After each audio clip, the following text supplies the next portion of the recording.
দুর্গাপুরে আসছেন প্রধানমন্ত্রী নরেন্দ্র মোদী আর তার এই সফর ঘিরে আশায় বুক বাঁধছেন শিল্পাঞ্চলের বাসিন্দারা। তারা আশা করছেন যে প্রধানমন্ত্রী নরেন্দ্র মোদী কি বার্তা দেন এই শিল্পাঞ্চল নিয়ে। এরই পাশাপাশি একের পর এক যে কলকারখানাগুলো বন্ধ হয়ে গেছে সেই কলকারখানাগুলো কি খুলবে? হাহাকার থেকে বাঁচবেন কি শ্রমিকরা? আশায় রয়েছেন দুর্গাপুর শিল্পাঞ্চলের শ্রমিকরা।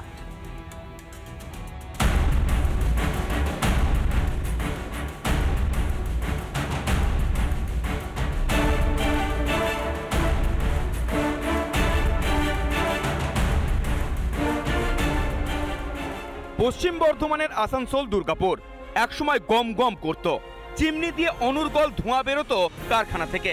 এখন সেখানেই শ্রমিকদের হাহাকার।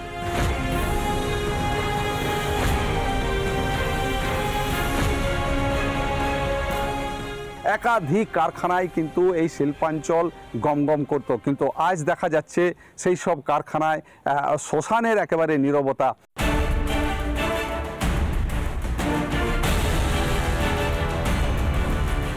দুর্গাপুরে সভা করবেন নরেন্দ্র মোদী। প্রধানমন্ত্রীর সফর ঘিরে আশাবাদী আসানসোল। বাঙালি শিল্পপতিরা যারা এখান থেকে পুঁজি তৈরি করেছেন তারাও এখান থেকে তাদের ফ্যাক্টরি সরিয়ে নিয়ে অন্য জায়গায় চলে যাচ্ছে।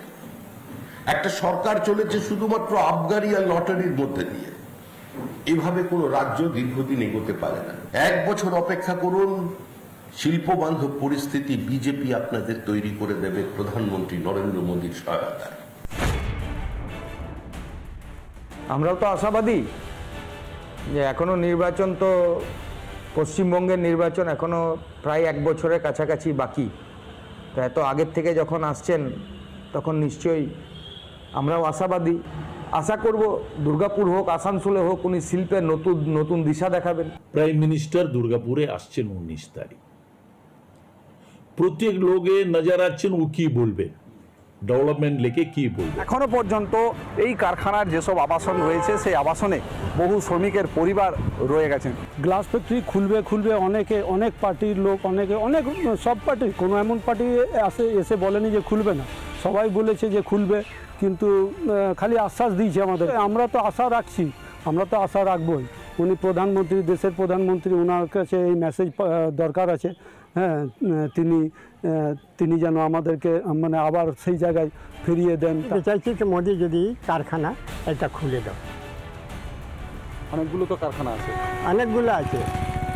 আর এটা বন্ধ করেছে সিপিএম, করেছে সিপিএম থেকে আইন টুসি করেছে। যত কলকারখানার চিমনি ছিল, ফার্নিশ ছিল, সব কাটা করেছে কি কই নিতে না পারে।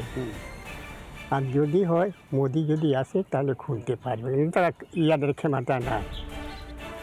প্রবাদ আছে, নিচে কয়লা উপরে ধান। এর নাম বর্ধমান। কয়লা খনি ঘিরেই গড়ে উঠেছিল শিল্প তালুক। এখন তৃণমূল কয়লা চুরি করে। সিপিএম আগেই শিল্পাঞ্চল ধ্বংস করেছে, ক্ষমতায় এসে কিছুই করেননি তৃণমূলও। শিল্পের অন্তর্জলি যাত্রায় নাভিশ্বাস উঠছে শ্রমিকদের।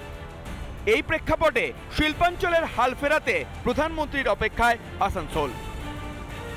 অনেকেই বলছেন মোদি কিন্তু সম্ভব, মোদি কিন্তু পারবে এই আসানসোলের যে শিল্পাঞ্চল, দুর্গাপুরের শিল্পাঞ্চলে যেসব কারখানাগুলি সেইগুলিকে আবার পুনরুদ্ধার করতে চাইছেন যে প্রধানমন্ত্রী নরেন্দ্র মোদীর হস্তক্ষেপ। আসানসোল থেকে মোহনের সঙ্গে ব্রজ ব্যানার্জি, রিপাবলিক। নানা ধরনের কন্টেন্ট দেখার জন্য লাইক করুন, শেয়ার করুন আমাদের ফেসবুক পেজ, সাবস্ক্রাইব করুন আমাদের ইউটিউব চ্যানেল। পাশাপাশি অন্যান্য ব্রেকিং নিউজের জন্য অবশ্যই চোখ রাখুন রিপাবলিক বাংলায়।